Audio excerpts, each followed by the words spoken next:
All right, so today we're jumping headfirst into something really special.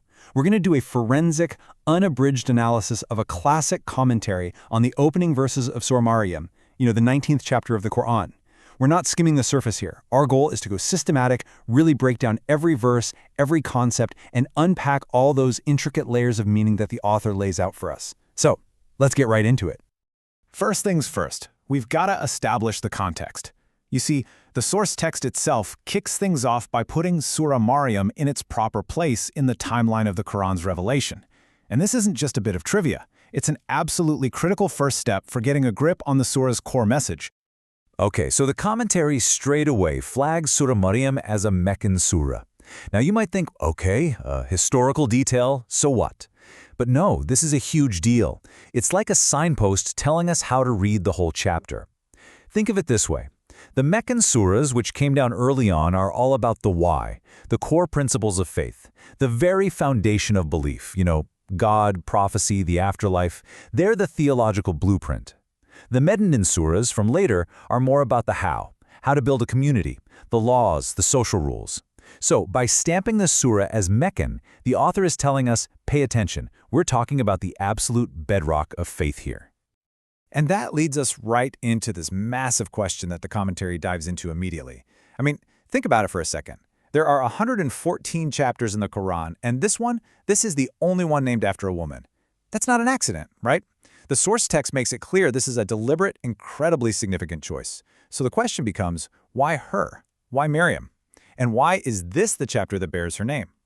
So, to get to the bottom of this, the author does something really clever. They put it side by side with another surah, Al Imran, which is the third chapter. Now, Maryam's story is in both, but, and this is the key, the focus is totally different.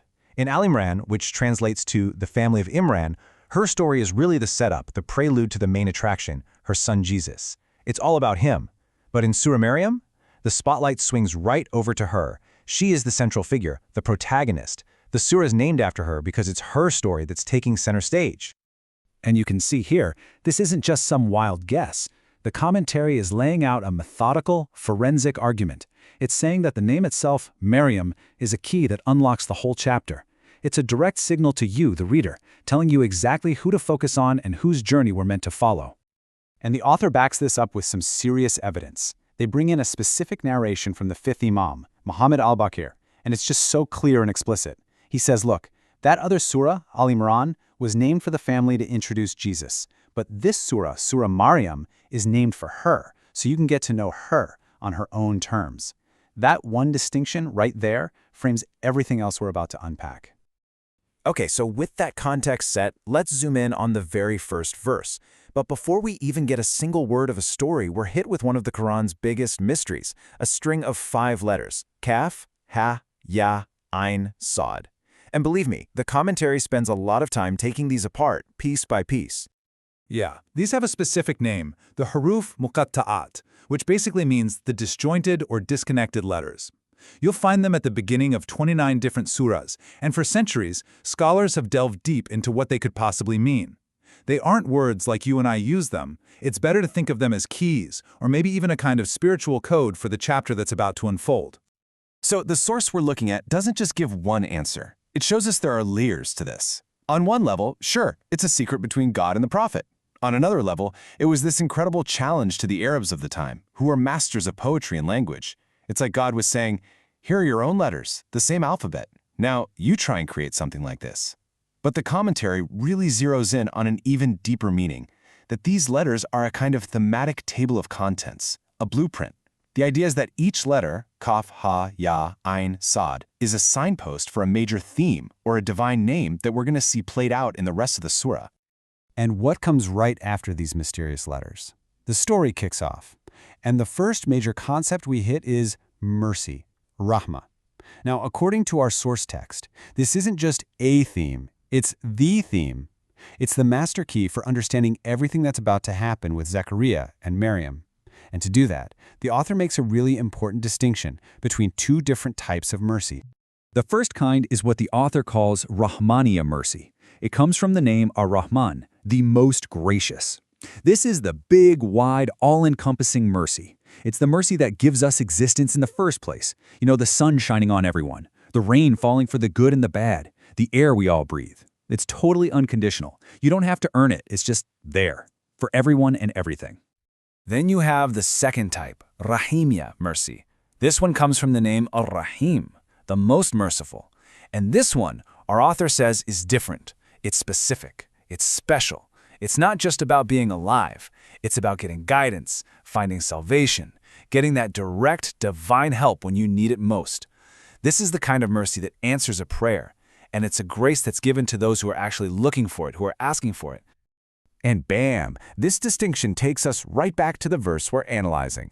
When the Qur'an says, a mention of the mercy of your Lord to his servant Zakariya, the commentary says, aha, that's it. That's the Rahimya mercy in action. Zakariya isn't just getting the general, thanks for being alive mercy.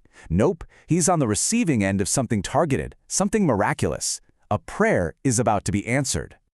So keeping this idea of a special, targeted mercy in our heads, the commentary then put Zakariya's prayer under a microscope. It does this incredible linguistic and theological breakdown to show us exactly how he tapped into that specific grace. It all starts with the wording of the verse itself. When he called to his Lord a secret call. The author points out that every part of that phrase is packed with meaning. The act of calling, who he's calling to, his Lord, and how he's doing it in secret. Nothing is wasted here. Let's break it down like the author does. First, the call itself. He calls on his Rabb, his Lord. This isn't some distant, abstract God. Rabb is personal. It means the one who nurtures you, who sustains you. Second, the secrecy. The call was khafiyan, hidden, secret. This is so important.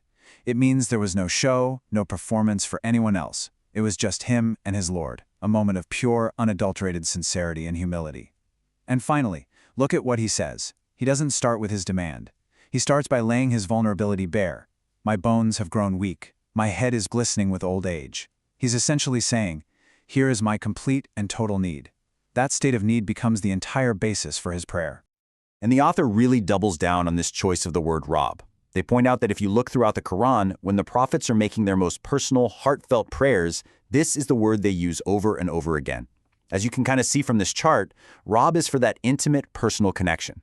The name Allah, while of course fundamental, is often used for bigger, more public theological statements. So by choosing Rabb, Zechariah is setting a tone of absolute personal dependence right from the get-go. So all of this, the context, the secret letters, the two types of mercy, the linguistic breakdown, it's all been building up to this. It's leading us to the commentary's final and, I think, most powerful conclusion. A huge theological point about how God's grace actually works and what it really takes for a prayer to be heard. I mean, the story of Zechariah just forces your hand, right? It makes you ask the big question. Here's this old man. His wife has always been barren. From every worldly perspective, biologically, medically, you name it, what he's asking for is impossible. So what's the secret ingredient? What is the one condition that needs to be met for the impossible to just happen? Well, the commentary points out what we usually think. Our default assumption, right? We think the condition is on our end. You have to be worthy enough, or the circumstances have to be just right. We're wired to think in terms of cause and effect. If I have the capacity for X, then X can happen. But then the author just flips the whole table. The central lesson from Zechariah's story, the big takeaway, is this. The condition for God to act has absolutely nothing to do with the capability of the person who's asking. It's not about being worthy. It's not about whether it's physically possible. The one and only condition, this text argues, is God's own grace and favor. The power is entirely with the giver, not the receiver. And this right here is the heart of the commentary's entire argument. It says that Surah Maryam is brilliant because it gives us two perfect, undeniable examples of this principle, one right after the other. First, you get Zakariya, old age, barren wife, zero physical capability for a child. He gets a son. Then, coming up right after him, you get Maryam, a virgin. Again, zero conventional capability for a child, and she conceives. Together, they are this powerful 1-2 punch, proving that divine action completely ignores our ideas about what is and isn't possible. So this forensic analysis leaves us with a really deep question, one that springs right out of the text. If God's action isn't tied to our limits, if it's not bound by what we call the laws of nature, then what does that tell us about the nature of possibility itself?